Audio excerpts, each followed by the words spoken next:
हम सुन रहे हैं कार्तिक मास महात्म्य कथा। आज हम इसमें दूसरा अध्याय सुनेंगे। चलिए शुरू करते हैं। ओम श्री गणेशाय नमः। ओम नमो भगवते वासुदेवाय। ऐसा भाव करके हम श्री कृष्ण भगवान का ध्यान करेंगे। श्री कृष्ण जी बोले, उसके पीछे गुणवती दोनों को राक्षस से मारे गए सुनकर पिता तथा पति से उत्पन्न हुआ जो दुख उससे पीड़ित हो शोक से रोदन करने लगी। गुणवती बोली कि हाय स्वामी, हाय पिता, मुझको छोड़ के मेरे बिना कहाँ गए? अनाथ बाला, मैं तुम्हारे बिना अब क्या करूं? घर में बैठी हुई, किसी काम में चतुर नहीं और पति से दूषित, ऐसी मुझको स्नेह पूर्वक भोजन वस्त्र आदि से मेरा कौन पालन करेगा?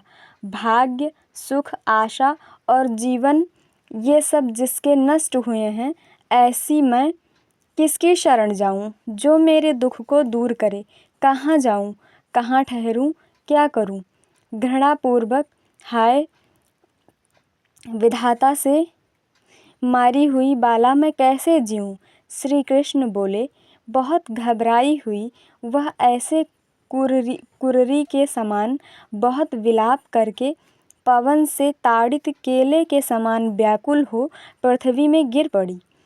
वह फिर बहुत देर में श्वास ले शोक से अत्यंत रोदन कर शोक रूपी समुद्र में डूबी हुई दुख से पीड़ित हुई। वह गुणवती घर की सब सामग्री बेचकर उन दोनों का परलोक संबंधी शुभ कर्म शक्ति के अनुसार आलस्य रहित हो किया। अपने जीते जी शांत हो विष्णु भक्ति में लगी हुई सत्य बोलने वाली वह शौच युक्त जितेंद्रिय हो उसी पुर में वास करने लगी। उसने अच्छी प्रकार से जन्म से लेकर मरण पर्यंत 2 व्रत भली भांति किए।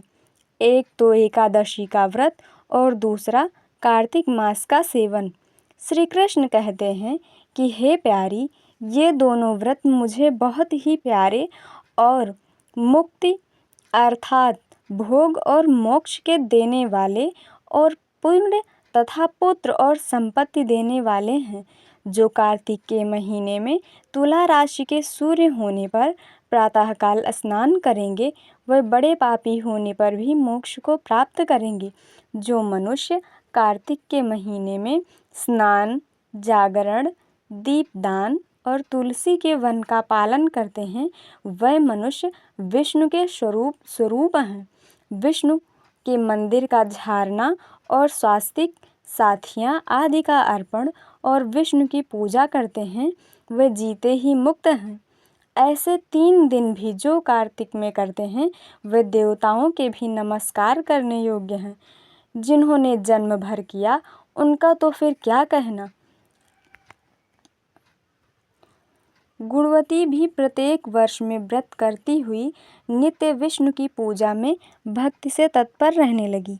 हे प्यारी, किसी समय बुढ़ापे से दुर्बल वह गुणवती ज्वर रोग से पीड़ित हो कैसे हौले हौले गंगा स्नान के लिए गई। जल के भीतर जाते ही शीत से कांपने लगी और पीड़ित हुई। उसी समय उस व्याकुला ने आकाश से उतरता हुआ विमान देखा। शंख, चक्र, गदा, पद्म इन आयुधों से उपलक्षित विष्णु का रूप धारण करने वाले गण गरुड़ की है मूर्ति, ऐसी ध्वजा का है चिन्ह जिसमें ऐसे विमान में चढ़ाकर अप्सराओं के समूह से सेवा की जाती हुई उस गुणवती को चामर ढोरते हुए बैकुंठ को ले गए। जलती हुई अग्नि के ज्वाला के समान विमान में बैठी हुई वह गुणवती कार्तिक व्रत के पुण्य से मेरे समीप आई। ब्रह्मा आदि देवताओं की प्रार्थना से जब मैं पृथ्वी में आया, तब वह सब गण भी मेरे साथ आए। हे प्यारी, ये सब यादव मेरे गण ही हैं और तुम्हारे पिता देव शर्मा सत्राजित नामक यादव हैं। चंद्र शर्मा जो पूर्व जन्म में तुम्हारा पति था, वह अक्रूर हुआ और तुम कार्तिक के स्नान के पुण्य को मेरी प्रीति बढ़ाने वाली वही गुणवती हो। मेरे मंदिर के द्वार पर पहले जो तुमने तुलसी की बगीचे लगाई थी, हे प्यारी, हे कल्याणी, उससे यह कल्पवृक्ष तुम्हारे आंगन में स्थित है। जो कार्तिक के महीने में पहले तुमने दीपदान किया था, उससे तुम्हारी देह में और घर में स्थित लक्ष्मी स्थिर होकर वास करती हैं। जो तुम सब व्रत आदि स्वामी रूप विष्णु को अर्पण करती थी, उससे तुम मेरी स्त्री हुई। जन्म से लेकर मरण तक जो तुमने कार्तिक का व्रत किया है, उससे मेरे बिछोह को कभी नहीं प्राप्त होगी। ऐसे जो मनुष्य कार्तिक के महीने में व्रत करने में तत्पर होंगे, वे मेरे समीप आकर तेरे समान प्रीति देने वाले होंगे। यज्ञ, दान, व्रत तथा तप करने वाले मनुष्य कार्तिक व्रत की एक कला अर्थात 16वें भाग को भी नहीं प्राप्त होते हैं। सूत जी बोले, भुवनाधिपति जो श्री कृष्ण हैं, उनसे इस प्रकार सुनकर पूर्व जन्म में हुआ जो पुण्य है, उसके वैभव से हर्षित हुई सत्यभामा विश्व के स्वामी और तीनों लोक के कारण रूप श्री कृष्ण को प्रणाम करके बोली, ओम तत्सत। आज का दूसरा अध्याय यहीं पूर्ण हुआ। बोलिए वासुदेव भगवान श्री कृष्ण की जय। बोलिए जय जय श्री राधा कृष्ण। उमापति महादेव की जय। सियावर रामचंद्र की जय। वृंदावन कृष्णचंद्र की जय।